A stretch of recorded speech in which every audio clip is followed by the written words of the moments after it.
আজ এক্সপ্লেন করব রেড 2। একজন ইনকাম ট্যাক্স অফিসার পাওয়ারফুল নেতার বাড়িতে রেড করে যে বিপদে পড়ে তার থেকে যে ভয়ানক বুদ্ধি খাটিয়ে বের হয় তাই দেখব। চলো আর কথা না বাড়িয়ে মুভি শুরু করি। মুভি শুরুতে 10-12টি গাড়ি করে আসে রাজাকুমারের বাড়িতে। রাজাকুমার আগে থেকেই খবর পেয়েছিল, তাদের তোপের সালামি দেবার জন্য রেডি ছিলেন। ইনকাম ট্যাক্স অফিসার মহলে ঢুকবার সাথে সাথে রাজাকুমারের লোকেরা চারিদিকে ঘিরে ফেলে, বন্দুকের গুলি ছুটতে থাকে, তোপ ছুটতে থাকে। রাজাকুমার তোপের মাঝ বরাবর বের হয়। রাজাকুমার ইনকাম ট্যাক্স অফিসারদের ফিরে যেতে বলে। ইনকাম ট্যাক্স অফিসাররা ভয় পেয়ে সকলে ফিরে যায়। অন্যদিকে মহলের পিছন গেট দিয়ে রাজাকুমারের ব্ল্যাক মানি সরিয়ে দিচ্ছিল তার পিয়ে গুপ্ত রাস্তা দিয়ে ব্ল্যাক মানি নিয়ে যাওয়ার সময় রাস্তায় লরি যাবার পথে আটকে দাঁড়ায় মুভির super duper hero senior officer Patnaik. রাজাকুমারের সকল ব্ল্যাক মানি বাজেয়াপ্ত করে। রাজাকুমারের পিয়ে পাটনায়ককে ঘুষ দেবার চেষ্টা করে। পাটনায়কের সহযোগী একটি চিরকুট ধরিয়ে দেয় পিয়ের হাতে। চিরকুট খুলে 2-এর পরে 7টি শূন্য দেখে অবাক হয়ে বলে 2 কোটি। পাটনায়ক বলে এটা আমার এতদিনের ইমানদারি কিনবার অ্যামাউন্ট, এই কটা টাকা আমি রিজার্ভ করতেই পারি বলে চিরকুট ছিঁড়ে চলে যায়। সেন্ট্রাল জেলে তাউজিকে দেখায় পুশ আপ মারছিল, সকলে তাকে উৎসাহ দিচ্ছিল। হাবিলদার বলে এই বয়সে কোথায় আরাম করে জীবন কাটাবে, আপনি কোথায় জিমের পিছনে পড়ে আছেন। তাউজি জেলারকে বলে আর কতদিন জেলের তেল দিতে থাকবে আমায়, এবার তো বের করো। জেলার বলে আপনি পাটনায়ককে মারবার জন্য রাজাকুমারের লোক না ডাকলে তো এই দিন আপনাকে দেখতে হতো না। তাউজি বলে কার নাম নিলে সকাল সকাল, কে জানে কার জীবন নষ্ট করছে পাটনায়ক। পাটনায়ক তার ওয়াইফকে শাড়ি দিয়ে পেপার দেখায়, তার মেয়ে বুঝতে পারে ট্রান্সফার হয়েছে। তারা আবার নতুন জায়গায় যাবার জন্য বেরায়, নিউ এস্টেট দাদাভাইয়ের এরিয়া। দাদাভাই তার মার ভক্ত ছিলেন, তার মার পূজা করত ঈশ্বরের স্থানে বসিয়ে নিজ হাতে, তার মার পা ধুয়ে দিত। পাটনায়ক যায় দাদাভাইয়ের ফাউন্ডেশনে ঘুরতে, সেখানে দাদাভাইয়ের সাথে দেখা হয়। দুজন দুজনকে প্রণাম করে। দাদাভাই পাটনায়কের ফ্যামিলিকে ঘুরিয়ে দেখায় ফাউন্ডেশন। পরের দিন পাটনায়ক সকলের প্রথমে অফিসে পৌঁছে যায়, অফিসারদের সাথে দেখা করে। এক লেডি অফিসার পাটনায়কের সকল পুরনো কাজের ফ্যান ছিলেন, তার সকল পেপার কাটিং রেখে দিত তার কাছে যত্ন করে। অফিসার অশোক পাটনায়ককে পছন্দ করত না, পাটনায়কের পিঠ পিছনে ভুলভাল বলতেন। পাটনায়ক এই এস্টেটের ইনকাম ট্যাক্সে কোথাও কোনো ভুল পায় না, পাটনায়কের সন্দেহ হয়, তাই সে এই জেলার সকল কিছু ঘুরে ঘুরে দেখতে থাকে। এতটা ইমানদার একটি এস্টেট কি করে হয়। এক জুতো শোরুমে গিয়ে জানতে পারে দাদাভাই এর ব্যাপারে। দাদাভাই ছোট থেকেই লোকদের খাবার খাওয়াতো, তার যখন টাকার অভাব পড়েছিল তখন তার নিজের দোকান বিক্রি করে লোকদের খাবার খাইয়েছিল। সেই লোকেরাই দাদাভাইকে বলে ইলেকশনে দাঁড়াতে। দাদাভাই যায় সিএম এর সাথে দেখা করতে। সিএম দাদাভাইকে অপমান করে তার পার চপ্পল তার মাথায় করে রুম থেকে বের করে দেয়। দাদাভাই তাও লোকের কথা ভেবে ইলেকশনে দাঁড়ায় ইন্ডিপেন্ডেন্ট হয়ে, সে বিপুল ভোটে জয়ী হয়। সিএম ভয় পেয়ে যায়, সিএম দাদাভাইয়ের কাছে ক্ষমা চায়। দাদাভাই সিএম কে দিয়ে তার পার চপ্পল তার মাথায় দিয়ে ক্ষমা চাইতে বলে, সিএম তাই করে। দাদাভাই আর সিএম একসাথে জোট হয়, সিএম আর দাদাভাই বিপুল ভোটে জয়ী হয়। দাদাভাই তার মার নামে ফাউন্ডেশন তৈরি করে। এরপরে পাটনায়ক আরো কিছু খোঁজ নিতে থাকে। এক জমিতে আখ গাছ বড় হয়েছিল, মাস চলে যাচ্ছে তাও কেউ সেই আখ কাটছে না। এই দেখে পাটনায়কের সন্দেহ হয়, সে একা গিয়ে সেই জমির পরিদর্শন করে। সে বুঝতে পারে জমির নিচে কিছু লুকানো আছে। পাটনায়ক যায় একটি কফি হাউসে কফি খাবার জন্য। সেখানের এক ওয়েটারের সাথে কথা বলে জানতে পারে তাদের মালিক কখনো আসে না, ম্যানেজারই সকল টাকা পয়সার হিসাব করে। এটা দেখে পাটনায়কের সন্দেহ হয়। পাটনায়ক পরে খোঁজ নিয়ে জানতে পারে কফি হাউসটা এরকম একটি ব্যক্তির নামে, সেই ব্যক্তি জানেই না তার নামে একটি কফি হাউস আছে। উপরন্তু সেই ব্যক্তির কাছে বিড়ি খাবার পয়সাও নেই, সে উল্টো পাটনায়কের কাছেই বিড়ি খাবার জন্য পয়সা চায়। পাটনায়ক তার সিনিয়র অফিসারকে সকল কিছু জানায়। সিনিয়র অফিসার সকল কিছু জানবার পরে সে অর্ডার পাস করে দাদাভাইয়ের বাড়িতে রেড করবার জন্য। মধ্যরাতে সকল অফিসারদের ডেকে পাটনায়ক তার অফিসারদের বলে দাদাভাইয়ের বাড়িতে রেড করব। সকল অফিসার অবাক। অশোক বলে ভগবানের বাড়িতে রেড করবে? পাটনায়ক অশোককে বলে এতদিন আপনারা যা জেনেছিলেন সকলেই ছিল আমার তৈরি করা নাটক। রাজাকুমারের বাড়িতে রেড করবার সময় আমরা জানতে পেরেছিলাম সকলের পিছনে দাদাভাইয়ের হাত আছে, তাই তাকে ধরবার জন্য এই এস্টেটে আসবার জন্য এই সকল নাটক তৈরি করতে হয়েছে। এই সকল বলবার পরে পাটনায়ক সকলকে নিয়ে দাদাভাইয়ের বাড়িতে রেড করতে যায়। Red number 65। দাদাভাইয়ের বাড়ির সকল রুম, পার্টি অফিস, আখের ক্ষেত, মন্দির, ফাইল, দাদাভাইয়ের বাড়ির কোনো কোনা বাদ দেয় না, সকল কিছুই উলট পালট করে দেয়, কিন্তু কিছুই পায় না। এবার পাটনায়কের পালা অবাক হওয়া। দাদাভাই হাসি দিয়ে পাটনায়কের দিকে তাকিয়ে থাকে। এই খবর তাউজি পেপারে দেখে খুশি হয়। তাউজি জানে এবার পাটনায়ক ফাঁসবে অনেক বড়ওয়ালা। তাউজি বলে নেতাদের ঘরে কিছু পাওয়া যায় না, তার ঘরেও কিছু পেত না যদি না তার ভাইরা বেইমানি না করত। কিন্তু দাদাভাইয়ের ভাই বেইমান না, সে তো লক্ষণ। তাউজি বলে পাটনায়ক তো গেল।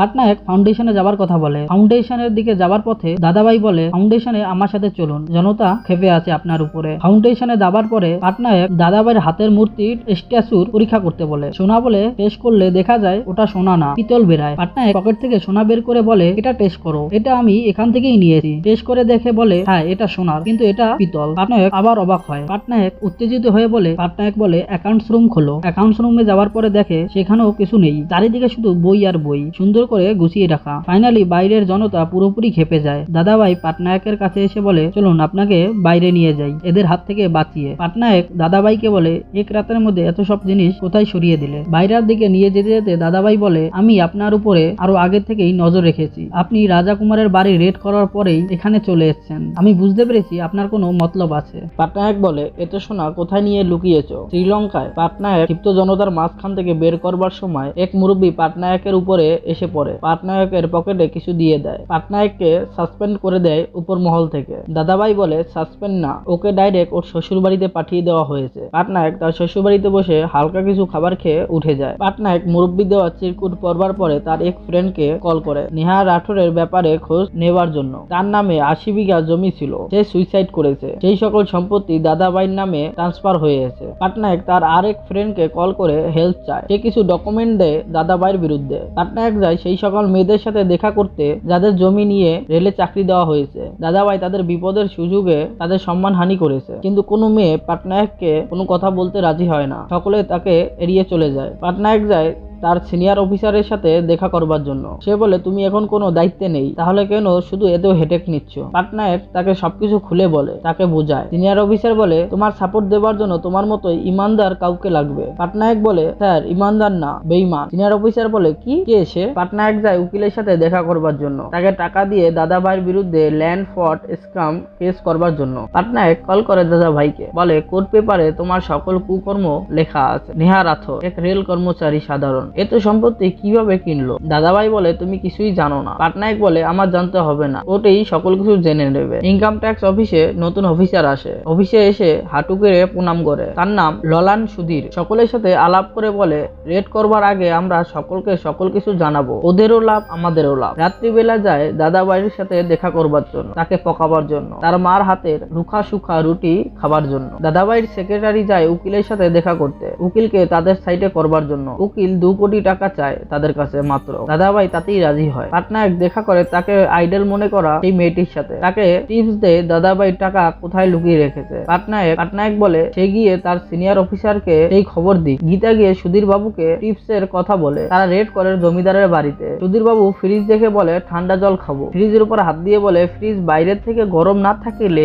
ভিতর থেকে ঠান্ডা হবে কিভাবে? এই বলে ফ্রিজ খুলে ফেলে, খুলেই দেখে ফ্রিজের ভিতরে টাকাই টাকা। সুধীর বলে ভেরি গুড, ফ্রিজের ভিতরেই গরম রেখেছো। সুধীর বাবু ঘর ভাঙবার ভয় দেখিয়ে জানতে চায় বাকি টাকা কোথায় রাখা আছে। দেখা যায় বাকি টাকা লুকিয়ে রেখেছে ঘরের পিছনে। সকল টাকা বের করবার পরে আকাশ বলে স্যার আপনি তো বলেছিলেন কিছু লেনদেন।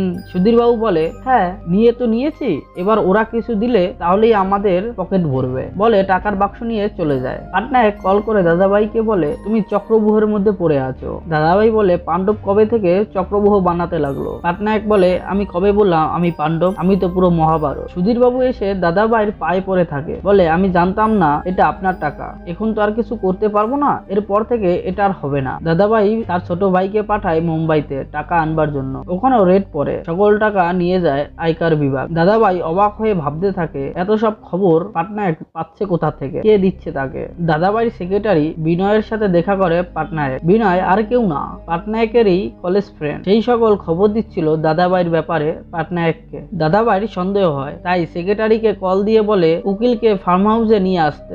বিনয় উকিলকে নিয়ে ফার্ম হাউসে আসলে এর মধ্যে ইনকাম ট্যাক্সের গাড়ি দেখা যায়। উকিল বলে 10 টাকার নোট এনেছে না, এত গাড়ি আছে। উকিলের সামনে অফিসার আসলে উকিল বলে আপনি কে? সেক্রেটারি বলে আয়কর বিভাগ। উকিল তো অবাক। দাদাভাইয়ের সন্দেহই সঠিক হয়, কারণ ওখানকার কথা জানতো তারা দুজনেই। সেক্রেটারিকে ধরে উত্তম মাধ্যম দেয় দাদাভাই। দাদাভাই কল করে পাটনায়ককে বলে তোমার লোক তো এবার আমার হাতে, এবার তুমি কি করবে? দাদাভাই উকিলকে টাকা দেয়, 2 কোটি না 5 কোটি, যাতে কেস পুরোপুরি ক্লোজ হয়ে যায়। কোর্টে উকিল পাশা পাল্টে দেয়, দাদাভাইয়ের বিরুদ্ধে সকল কিছু প্রমাণ বের করে দেয়, তার দেওয়া টাকাও প্রমাণ করে দেয়। এই প্রমাণ দেখে কোর্ট দাদাভাইকে ইলেকশনে দাঁড়াবার জন্য নিষেধ ঘোষণা করে। পাটনায়কের ওয়াইফ অন্যদিকে দাদাভাইয়ের দ্বারা পীড়িত মেয়েদের সাথে দেখা করে, তাদেরকে বুঝিয়ে দাদাভাইয়ের বিরুদ্ধে রেডি করে। সুধীরবাবু দাদাভাইকে গিয়ে বলে উপর থেকে প্রেশার আছে রেড করবার জন্য, আপনি এক কাজ করুন, আপনার যত লুকানো টাকা পয়সা সোনা দানা আছে আছে সকল কিছু যেখানে লুকানো আছে সেখান থেকে অন্য জায়গায় সরিয়ে দিন। সুধীর বাবুর দেয়া বুদ্ধিটা দাদাভাইয়ের পছন্দ হয়, সে তাই করে। একটি হোটেলে সকল কিছু সরিয়ে রাখে। সুধীর বাবু সেটা গাড়িতে বসে দেখে নেয়। দাদাভাই শহরের সব থেকে বড় উকিলের সাথে দেখা করে, তাকে 250 বিঘা জমি দেয়, তার উপর থেকে সকল আইনি জটিলতা সরাবার জন্য হাইকোর্ট থেকে। অন্যদিকে দেখা যায় পাটনায়কেরও সাসপেন্স তুলে নেয়। পাটনায়ক যায় তার অফিসে, সকল অফিসারদের অবাক করে দিয়ে সুধীরবাবুর ঘাড়ের উপরে হাত রাখে, বলে ওকে আমি এখানে নিয়ে আসতে বলেছি। আমার পছন্দের সব থেকে প্রিয় বেঈমান অফিসার ওই। যে হোটেলে টাকা লুকিয়ে রেখেছিল সেই হোটেলেই তাউজি সুইমিং করছিল। তাউজি কোনোভাবে জানতে পারে দাদাভাই এই হোটেলেই লুকিয়ে রেখেছে তার সোনা দানা, টাকা পয়সা, সকল কিছু। পাটনায়ক তার অফিসারদের নিয়ে রেড করে হোটেলে। পাটনায়কের সাথে তাউজির দেখা হয়। পাটনায়ক বলে আপনিও কি টিপস পেয়েছেন নাকি? তাউজি বলে নিজের বরবাদি থেকে অন্যের বরবাদি দেখবার মজাই আলাদা। তাউজি সিএম কে গিয়ে বলে দাদাভাইকে হেল্প করবেন না, আমি দাদাভাইয়ের বিধায়কদের কিনে নিয়ে এসেছি আপনার জন্য। সিএম বলে তাউজি তুই গ্রেট হো। অন্যদিকে পাটনায়ক হোটেলের সকল মেম্বারদের একসাথে করে তল্লাশি করতে থাকে হোটেলে। প্যান্ট্রি রুমের জাজিম কাটবার পরে দেখা যায় টাকাই টাকা। অশোক বেসিনের কলের দিক তাকিয়ে তার মনে হয় এটা তো সোনার। গীতা শুনবার সাথে সাথে দৌড়ে আসে, কোথায় সোনা? কল দেখে সকল অফিসার অবাক হয়ে যায়, জলের কল তাও সোনা? সকল বেসিনের কল তুলে নেওয়া হয়। গীতাজি পাটনায়ককে খুশি করবার জন্য দেয়াল ভেঙে গিয়ে পড়ে টাকার পাহাড়ের মধ্যে। সকলের মুখ হাওয়া হয়ে থাকে। এত টাকা দেখে পুলিশের মুখও হাওয়া হয়েছে। এত টাকা তারা কেউই একবারে কোনোদিনই দেখেনি। সেই হোটেলে পাটনায়কের বন্ধুকে খুঁজে পায় সুধীর বাবু। পাটনায়ক সেই খবর পেয়ে দৌড়ে এসে দেখে সেক্রেটারি বলে ভেবেছিলাম 2 দিনের মধ্যে চলে আসবে, আস্তে আস্তে 4 দিন লাগিয়ে দিলে, চলো তাও ঠিক আছে। দাদাভাই তার সাঙ্গপাঙ্গ নিয়ে হোটেলের গেটের দিকে যায়। গেট ভেঙে ভিতরে ঢুকে যায়। সকলে ইনকাম ট্যাক্স অফিসারদের কার ভাঙচুর করতে থাকে। দাদাভাই পাটনায়কের সাথে দেখা করে বলে বেরাবে কোথা দিয়ে, ভিড় দেখছো? পাটনায়ক সুধীরকে এক সাইডে নিয়ে গিয়ে বলে ভিড়ের উপরে টাকা ছুঁড়ে মারো, এদেরই টাকা এদেরকেই দিয়ে দাও। সুধীর একটি কাজ ভেঙে টাকা ছুঁড়ে মারে। জনতা সেদিকেই যায় টাকা তুলে নেবার জন্য। সেই ফাঁকে তারা টাকা নিয়ে পালিয়ে যায়। তারা যায় অন্য এক জায়গায় সোনা খুঁজবার জন্য। একটি জলাশয়ের মধ্যে সেই সোনার হাত খুঁজে পায়। এর মধ্যে দাদাভাই তার লোকদের নিয়ে সেখানে চলে আসে। জনতা পাটনায়ককে মারতে যাবে, এর মধ্যে কিছু গাড়ি কাফিলা চলে আসে। সেই গাড়ির কাফিলার মধ্যে ছিল পাটনায়কের মা। সে সকল কিছুই জানতে পারে দাদাভাইয়ের কুকর্মের কথা। সে সকলের কাছে ক্ষমা চেয়ে তার পার চপ্পল খুলে তার মাথায় দিতে যায়। দাদাভাই দৌড়ে গিয়ে তার হাত থেকে চপ্পল ছড়িয়ে নেয়। দাদাভাইয়ের মা তার গালে থাপ্পড় মেরে চলে যায়। দাদাভাই হাঁটু গেড়ে বসে পড়ে তার মার কাছে বারবার ক্ষমা চেতে থাকে। জনতা তার কুকীর্তির কথা শুনে তার উপর খেপে যায়। পাটনায়ক মাঝ বরাবর এসে তাকে বাঁচিয়ে নেয়। পাটনায়ক গিয়ে দেখা করে যে তার পকেটে চিরকুট রেখেছিল ভিড়ের মধ্যে, সে আর কেউ না, নেহার দাদু। দুজন দুজনকে ধন্যবাদ জানায়। জেলের ভিতরে তাউজি দাদাভাইয়ের সাথে দেখা করে। সে বলে বের করবার দায়িত্ব আমার। বন্ধুবর, এতটা দেখে ভালো লাগলে লাইক, শেয়ার, সাবস্ক্রাইব, কমেন্ট করে দিও। ধন্যবাদ।